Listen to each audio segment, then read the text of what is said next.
So let me ask you something. Who are you? I mean, really, is your personality just a product of your past, or are you the one building your own future? Today, we're going to dive into the work of a psychologist named Gordon Allport. He had a pretty revolutionary and honestly a refreshingly optimistic answer to that exact question. And that question, that's the big one Allport threw down as a challenge to the psychology of his time. See, back then, the big theories basically said we were all just puppets, controlled by these unconscious drives from when we were kids, or just automatically reacting to what's around us. Allport looked at that and thought, wait a minute, you're missing something huge here.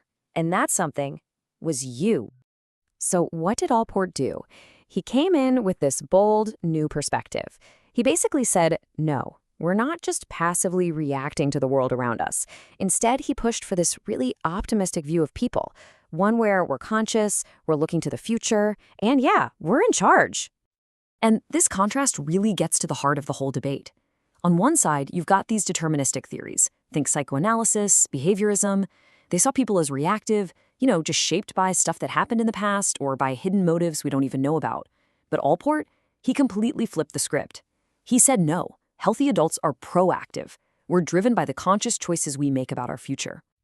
I love this quote. Allport truly believed we don't just respond to the world, we actively go out and shape it. We look for challenges, right? We want things to change.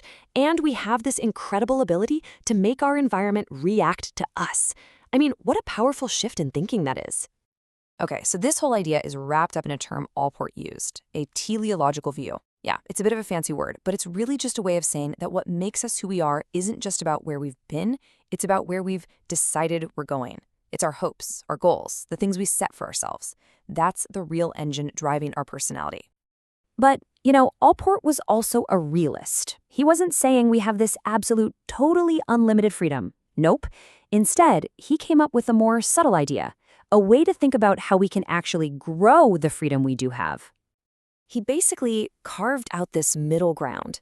He said, look, our freedom has its limits. It's influenced by things like our intelligence, our health, all that stuff.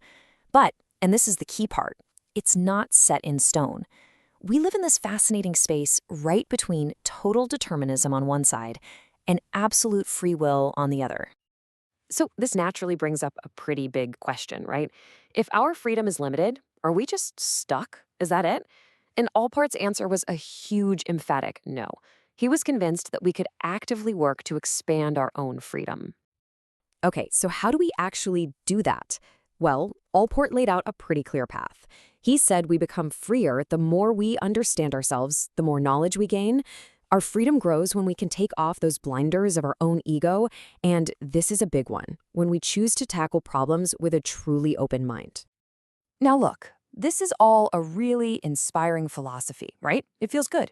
But as a scientific theory, how does it actually hold up? I mean, Allport himself admitted that a lot of his work was based more on philosophical ideas than on cold, hard data. So let's put it to the test and see how it does under that scientific microscope. Okay, let's look at the report card. On the plus side, his work definitely sparked some important research, especially on things like values and prejudice. And everyone agrees, his language was super clear. But here's the catch. It scores really low on something called falsifiability. That basically means its main ideas are really hard to prove, or disprove for that matter. And the theory is also kind of narrow. It's great for explaining healthy adults, but it doesn't really have much to say about things like our unconscious drives. So when you look at that report card, it's pretty easy to ask, was Allport's theory just too philosophical, not scientific enough? I mean, was it just flawed?